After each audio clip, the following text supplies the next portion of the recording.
என்ன நடக்குது இந்த கதையில், எதை நோக்கி இந்த கதை பயணிக்குதுங்கிறது பல நேரங்களில் நமக்கு ஒரு கேள்விக்குறியாக தான் வந்துகிட்டு இருக்கு. இப்போ சிறகடிக்க ஆசையை பொறுத்த வரைக்கும் இப்போ ரோகிணிக்கு அப்படியே தலை மேலே தூக்கி வச்சு கொண்டாடுற அளவுக்கு வந்து அப்படியே ஒரு பெரிய மரியாதையை கொடுக்குறதா ஒரே நாளில் 40 லட்ச ரூபாய்க்கு ஆர்டர் பிடிச்சி கொடுத்தோன்னே வந்து மாறிட்டாங்க விஜயா.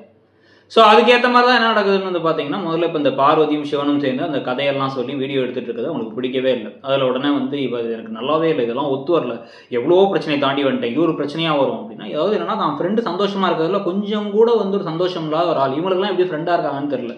ஸ்ருதியோட கல்யாணத்துக்கு ரோஹிணி எங்கேயுமே சந்தோஷப்படவே இல்லை. ஆனால் ரோஹிணிக்காக ஸ்ருதி எவ்வளவோ சந்தோஷப்பட்டிருக்காங்க. கிட்டத்தட்ட அதே மாதிரி தான் அப்படியே வந்து விஜயா பார்வதிக்காக துரிய அளவும் வருத்தமோ சந்தோஷமோ படுறது கிடையாது. ஆனால் வந்து அவங்கள யூஸ் பண்ணிக்கிறது அப்படியே அந்த அட்டைப்பூச்சி மாதிரி ஒட்டி அப்படியே உறிஞ்சுக்கிறதுங்கிற மாதிரி விஷயங்களை பண்ணிக்கிட்டு இருக்காங்க.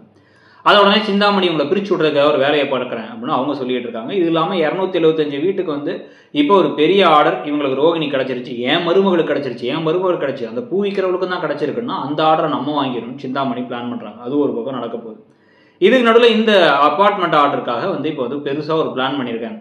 அவங்க 2 பேரையும் நான் பிரித்து வச்சு ரொம்ப பெரிய பாவம் பண்ணிட்டேன், இப்போ தான் எனக்கு தெரியுது, பணம் கண்ணுக்கு தெரிஞ்சதுக்கப்புறமா.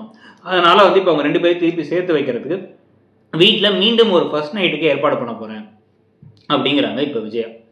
கேட்கும் பொழுதே நமக்கே வந்து ஐயோன்னு டயர்டாக இருக்குது.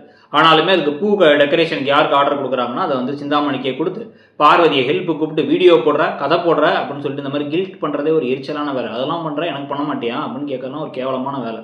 அந்த வேலையை செஞ்சு வீட்டுக்கு வர கூப்பிட்டு போயிடுறாங்க. கூப்பிட்டு போயிட்டு அப்போ என்ன பண்ணுறாங்க அப்படின்னு வந்து பார்த்தீங்க அப்படின்னா வந்து ரூம்குள்ளே போயிட்டு எல்லாம் ஏற்பாடெல்லாம் பண்ணி அப்படியே பழைய காலத்து அலங்காரம்லாம் பண்ணல. இந்த அலங்காரம் இதுக்கு தான் பண்ணியிருக்காங்கன்னு தெரிஞ்சதுக்கப்புறமா வந்து முத்து என்ன பண்ணுறாரு, சிந்தாமணி கிட்ட இதெல்லாம் ஓல்டு ஸ்டைலில் இருக்குது, மீனா பண்ணி தான் சூப்பராக பண்ணியிருப்பான்லாம் சொல்லிட்டு இருக்காங்க. இதுக்கு நடுவில் மனோஜ் வந்தவொடனே அவர் எப்படி பிஹேவ் பண்ணுவார், ஸோ ஸ்வீட்டுன்னு சொல்லிட்டு உங்களுக்கு என்னமா பண்ணுறது அப்படின்லாம் கேட்பாருங்கிறத வந்து முத்து சொல்ல அதே மாதிரி மனோஜும் கேட்குறாரு.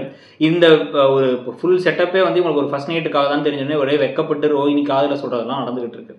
இதுக்கடையில் வந்து பார்த்தீங்கன்னா வந்து அவங்க உள்ள ரூம்குள்ளேயே அனுப்பிடுறாங்க. அனுப்புனதுக்கப்புறமா வந்து அப்படியே வந்து ஒரு பாட்டெல்லாம் பாடுறாரு. பாட்டை மியூட் பண்ணிட்டாங்க, ஏதோ வந்து காப்பி ரைட் பிரச்சனை போல். பாட்டை மியூட் பண்ணி அதுக்கப்புறமா அவர் போய் கட்டி பிடிச்சி முத்தம் கொடுக்க போகும்பொழுது யாரோ கதவை தட்டுறாங்கிறதோட நீங்கள் எபிசோடு முடியுது.